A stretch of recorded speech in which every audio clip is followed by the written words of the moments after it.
पिछले एपिसोड में हमने देखा कि कोरिया जापान दोनों कंट्री के एस रैंक हंटर्स मिलके भी एक चींटी को नहीं हरा पाए, तो इसलिए उसे आना ही पड़ा। तो एपिसोड शुरू होता है, हम देखते हैं कि कैमरामैन तो भाई पूरा डर ही जाता है, पूरा मरने की कगार पे होता है। पर टेंशन नॉट, मैंने बोला है ना कि कैमरामैन नेवर डाइज। सो यार जिन्हों की शैडो एग्रिस आकर उसे बचा लेती है, और इसी के साथ एंट्री होती है हमारे शैडो मून आर्च की, जिन्हों की उसके शैडोज भी लग जाती है अपने काम पे। यूनू बोलता है कि बस भाई हो गया, आप सब सेट, पॉपकॉर्न लेके बैठ जाओ, बस सो एंजॉय करो। इसके बाद जिन वो इन सभी के पास आता है और कहता है कि सवाल मत पूछो और ये सब पी जाओ। सभी इसे पीते हैं और हील भी हो जाते हैं, एक्सेप्ट शाइन। उसकी हालत कुछ ज्यादा ही खराब होती है, तो जिनू का भी इन्वेंट्री का पोषण उस पर कुछ काम नहीं करता है। जिनू कहता है कि उन्हें ये सब जल्दी खत्म करके शाइन को बचाना होगा, लेकिन तभी वहाँ एंट्री करता है वही जिसकी वजह से इन सभी की ये हालत हुई है। वो कहता है साला बाहर तो कोई किंग नहीं था, क्या इधर है भी कोई किंग?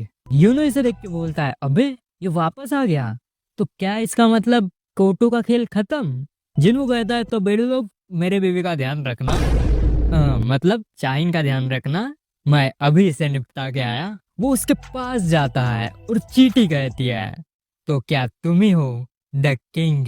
सो या द बैटल बिगिंस और एंट अपना ऑरा छोड़ता है एंड एक मुक्का मार के उसे ढेर करता है। चीटू को लगता है कि हट साला, ये भी कोई किंग है, सबके सब साले कमजोर है यहाँ पे।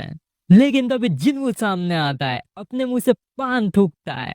क्या बे, ज्यादा उड़ रहे थे क्या? सॉरी, छोड़ो यार। अब जिन्नू उसकी खोपड़ी में दे मुक्का मारता है और वो धड़ से जाके पीछे टकराता है। चीटी तेजी से वापस आती है और जिन्नू पर हमला करती है और जिन्नू वापस से उस पर अटैक करता है, पर इस बार वो चीटी जिन्नू के फेस पे कट मार के पॉइजन फैला देती है। ये पॉइजन काफी खतरनाक होता है, तो जिन्नू भी अपने घुटनों पर आ जाता है। वो चीटी अब उस पे अटैक करने जाती है। इधर अब क्या होगा, इससे पहले हम जापान वालों को देखते हैं। जो बच्चे कुचे हंटर्स होते हैं उनकी भी फटी होती है। साला कोटो तो उसे मार नहीं पाया, तो हम क्या चीज है। वापस जिनू पे आता है जो उस चीटी को सरप्राइज करता है, उसका हाथ पकड़ के दे मारता है। चीटी कंफ्यूज, ये कैसे हुआ?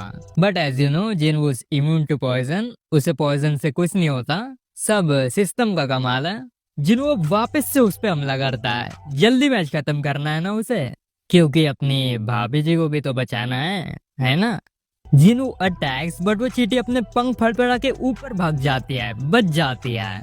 वो समझ जाते हैं कि in the battle of strength वो उससे नहीं जीत सकती, तो इस बार वो अपनी स्पीड का यूज करती है, अपना पूरा फोकस स्पीड पे करती है। सो या अब वो यही करती है, लेकिन still Jinu manages and also attacks him. चीटी उसे रोक देती है और इसके बाद इनका लंबा क्लैश चलता है, जिसमें सिर्फ ना ही जिन्नू उसकी स्पीड को मैच करता है, बल्कि उसे स्पीड में भी ओवर पावर कर देता है। जिन्नू अब इस बैटल को खत्म करने वाला होता है, वो कर ही देता, लेकिन वो चीटी वहां से भागने लगती है।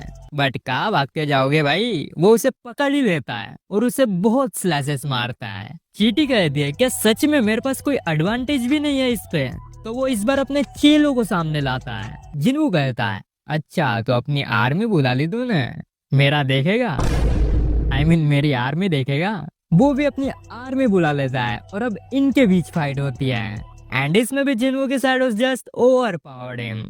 इधर चीटी को लगता है यार मैं तो यहाँ सबसे ताकतवर था इस आइलैंड पे, पर अब ये कौन आ गया? अब इसके पास कोई चारा तो बचता नहीं, वो और वहां से भागने लगता है। लेकिन कितना ही दूर भागोगे जी? जिन्हों उसे पकड़ के अपने नीचे झुका देता है, एंड इस बार फाइनली वो उसे पूरा खत्म कर ही देता है। सोया खत्म।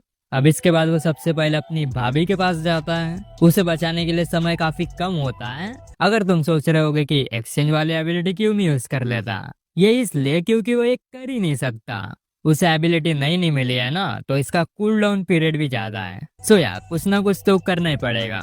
सो यार एपिसोड यहीं पर खत्म होता है, तो मिलता है किसी नए वीडियो पे। तब तक के लिए बाय बाय।